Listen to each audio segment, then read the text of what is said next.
My role in this project on the Digital Hub model in Mathare has been to lead the team at Nuvoni to be able to deliver on this research, to design methodologies, to work alongside Ghetto Foundation and the International Center for Frugal Innovation, who have also been very instrumental as part of this process. I consider this day an entire success, and not just because we're able to successfully deliver on the workshop, but because we're able to get feedback from the stakeholders who are key in the digitalization space in Kenya. The feedback, of course, has been in form of different sessions where we engaged with different people to be able to get the feedback, and we've been able to get an appraisal of the model that we co-created with community in Mathare. My role on this research was as Ghetto Foundation, partnering with Nuvoni to do the research on Digital Hub. We've been part of the process of making sure that we are here today. We were part of conducting interviews, identifying the respondent, and of course the whole process. We have been part of the whole process as Ghetto Foundation. My key highlight for the day was being able to engage with different stakeholders. I'm coming from the private sector, so it was good to engage with a couple of people from the Nairobi City County, with the people who did the research at Nuvoni, as well as the different partners, and just placing myself in that space helped me understand a little bit more about what people's needs are out there, especially because we are also in the technology field. We do a lot of GIS and innovation, so I think the highlight was being able to just understand how people look at digital hubs, like the one that you want to build in Mathare, and just seeing how coming together with different ideas can make this hub a reality. Some of the highlights is when we were doing the SWOT analysis. It now gives us a thinking of what is the way which is the way better to the roadmap to realization of the digital hub. Yeah. So the SWOT analysis was one of the key takeaway for me in this meeting. It was very open, and everybody spoke out some of the challenges that can be can bring challenges within the organization. I mean the Mathare community. The first question that we tackled about the SWOT analysis, one was a sense of ownership, because a project, for a project to succeed, the community that is hosting the project must own it. And how do they own it?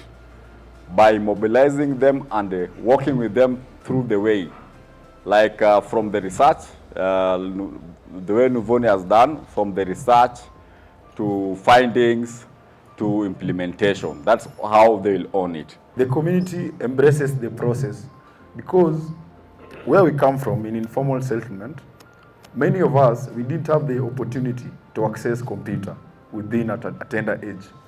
We realized computer maybe after Form 4, you do your Form 4, then your parent can take you to do packages.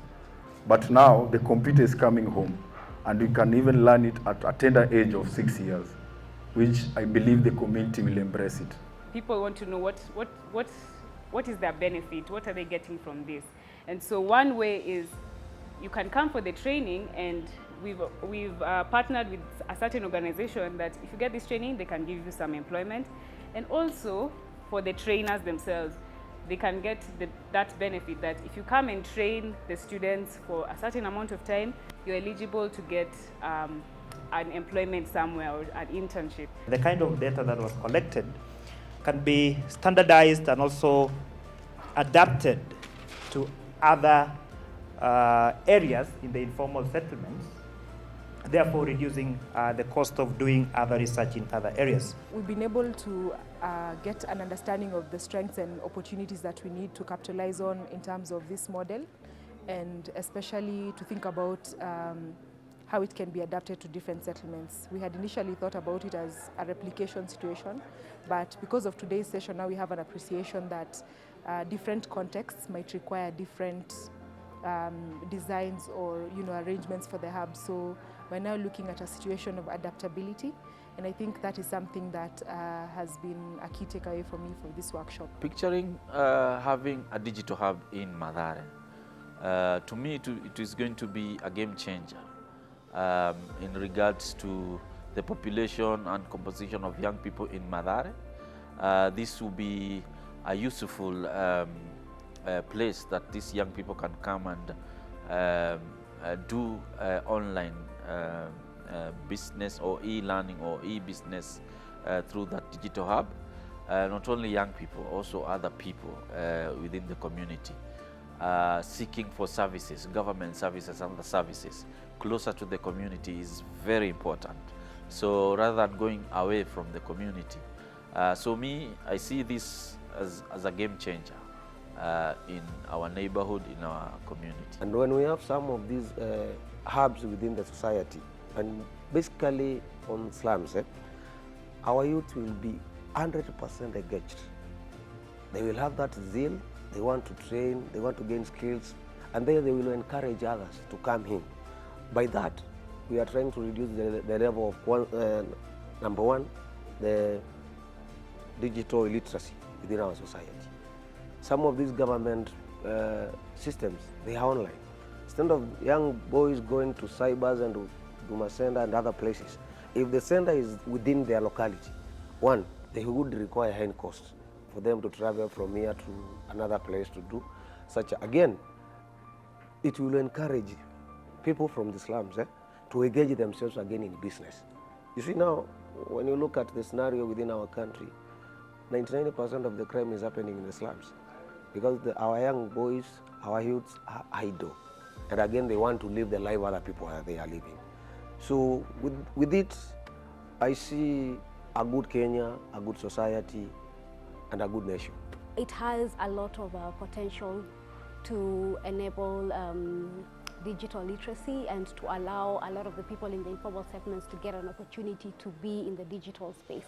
And so when we talk about resilience, it's important to keep everybody that is not in the digital space, bring them into that loop, because there are a lot of people who are great in that space. There are a lot of young people, there are a lot of also old people who have ideas, and it's important to tap into that, give them opportunities also to grow, because at the end of the day, we are all in this country trying to benefit the country, trying to benefit try to better our lives. So in terms of building resilience, technology is big. We cannot say that we're not going to take this opportunity to let everybody get into that space. With these digital hubs, one of the other things that is very glaring to us is the issue of employment.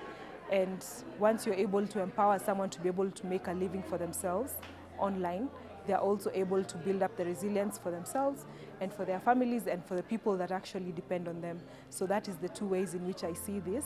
And not to say that there are not other ways to build it up, but I think this becomes almost like the grassroots point at which we reach communities and try to empower people to be able to make themselves more resilient, to be able to sustain themselves and their livelihoods. And so for me, this is one of the biggest appreciations I have of the process here that we have co-created with communities. And that's how I see it being able to build the resilience of individuals, households, and communities at large.